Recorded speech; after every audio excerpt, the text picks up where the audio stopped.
Assalamualaikum warahmatullahi wabarakatuh. Perkenalkan, nama saya Fagida Fulhak dengan NPM 2302010200025. Saya berasal dari Ilmu Kelautan kelas A, angkatan tahun 2020. Pada kesempatan kali ini, saya akan mereview dan menjelaskan isi mengenai paper yang dipaparkan oleh Baker et al. Tahun 2020 mengenai biodiversitas dan evolusi dari filum archaea. Oke, dari jurnal ini memaparkan dibandingkan dengan bakteri, pengetahuan kita tentang biologi khususnya archaea itu masih sangat terbatas. Nah, secara historis, ahli mikrobiologi itu sebagian besar mengandalkan kultur dan survei keragaman gen tunggal untuk memahami archaea di alam. Namun sampai saat ini diketahui hanya 6 dari 27 film archaea yang sudah diketahui oleh peneliti memiliki perwakilan yang sudah diketahui. Kemajuan dalam pengurutan genom dan pendekatan komputasi merevolusi pemahaman kita tentang archaea itu sendiri. Pada awalnya, semua mikroorganisme ini bersel tunggal.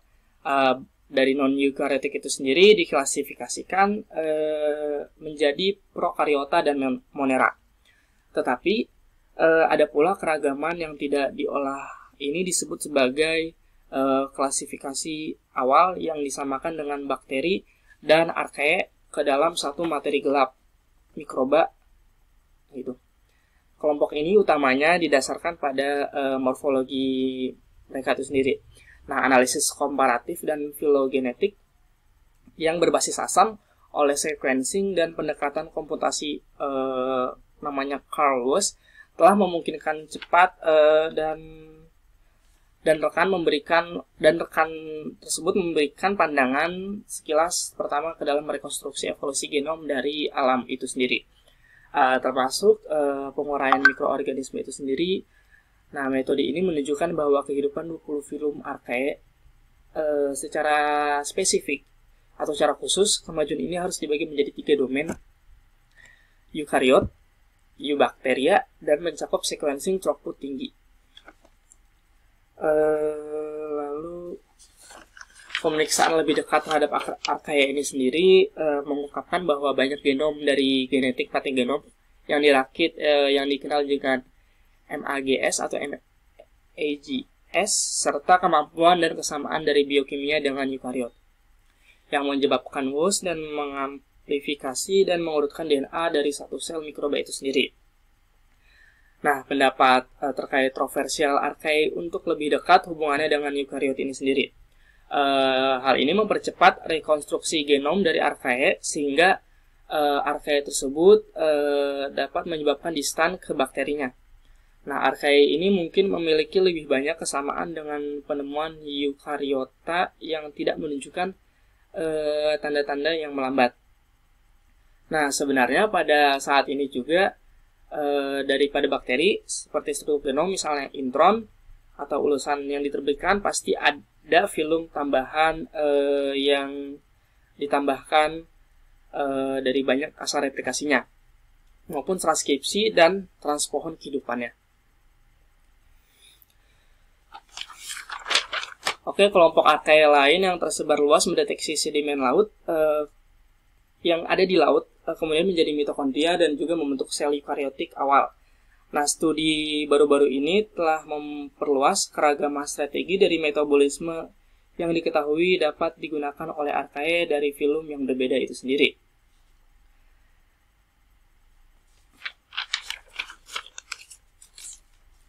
Nah, pengambilan sampel keragaman genom archaea yang lebih komprehensif ini juga telah memungkinkan pelacakan sejarah evolusi jalur metabolisme di archaea itu sendiri. Nah, pemodelan garis keturunan dapat dicapai dengan memperkirakan perolehan, kehilangan, dan transfer gen antar garis keturunannya. Nah, pendekatan ini memungkinkan prediksi kemampuan fisiologis garis keturunan leluhurnya. Sebagai contoh, pendekatan ini telah diterapkan pada Aigarseota dan menunjukkan bahwa mereka telah mengalami kehilangan gen yang cukup besar.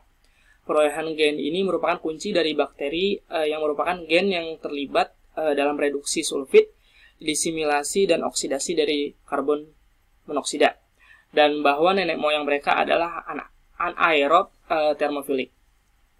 Pemodelan Archaea ini yang lebih luas menunjukkan bahwa nenek moyang Archaea atau nenek buyut Archaea terakhir ini kemungkinan besar adalah anaerobik dan mampu mereduksi karbon dioksida menjadi asetat. Metil COM, redoktase dan cabang H4-MPT dari jalur Wood-Lung-Judhal untuk pemanfaatan hidrokarbon termasuk metanogenesis itu sendiri. Yang pernah dianggap eksklusif untuk Euarchaeota sekarang diketahui tersebar luas di seluruh Archaea dan ditemukan keduanya di TACK dan Asgard Archaea. Distribusi taksonomi yang lebih luas ini menunjukkan bahwa metanogenesis adalah metabolisme purba. Kemungkinan hadir dalam nenek moyang yang sama dari Archaea dan bakteri ini cukup besar. Faktanya isotop karbon kerogen menunjukkan metanogenesis ini berusia antara 2,6 sampai 2,8 miliar tahun.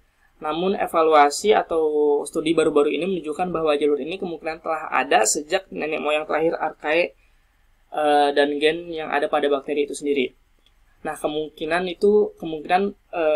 besar itu berasal dari Euarchaeota. Distribusi spora gadis gen-gen di antara Archaea ini mungkin merupakan hasil dari transfer horizontal zaman dulu atau zaman kuno. Secara keseluruhan menjadi jelas bahwa siklus metana telah lama memainkan peran dalam sejarah bumi. Lalu pengambilan sampel genom Archaea yang lebih besar, termasuk yang berasal dari garis keturunan yang tidak terdeskripsikan atau filmnya, akan meningkatkan kemampuan prediksi pemodelan dari nenek moyang Archaea itu sendiri. Dapat disimpulkan menurut saya bahwa dalam penetapan suatu fungsi ke dalam gen baru merupakan salah satu rintangan atau hambatan yang sangat besar yang harus dihadapi oleh Archaea jenis-jenis baru sampai saat ini. Meskipun terdapat celah-celah keberhasilan dari pengekspresian heterolog ke dalam gen Archaea itu sendiri diamplifikasi langsung dari materi genomik lingkungan yang menunjukkan bahwa masih banyak yang perlu dipelajari dari aplikasi dari teknik pengambilan sampel tersebut. Pada akhirnya pemahaman terkait fisiologi mengenai fisiologi terdahulu merupakan pedoman dalam pemahaman manusia terkait dengan biogeokimia dan memungkinkan untuk lebih akurat dalam memodelkan aliran karbon dan energi melalui ekosistem mikroba saat ini. Untuk itu, mengingat seberapa jauh perkembangan pandangan tersebut, diharapkan adanya pagar-pagar atau batasan-batasan yang baru dalam cabang ilmu penelitian Archaea ini.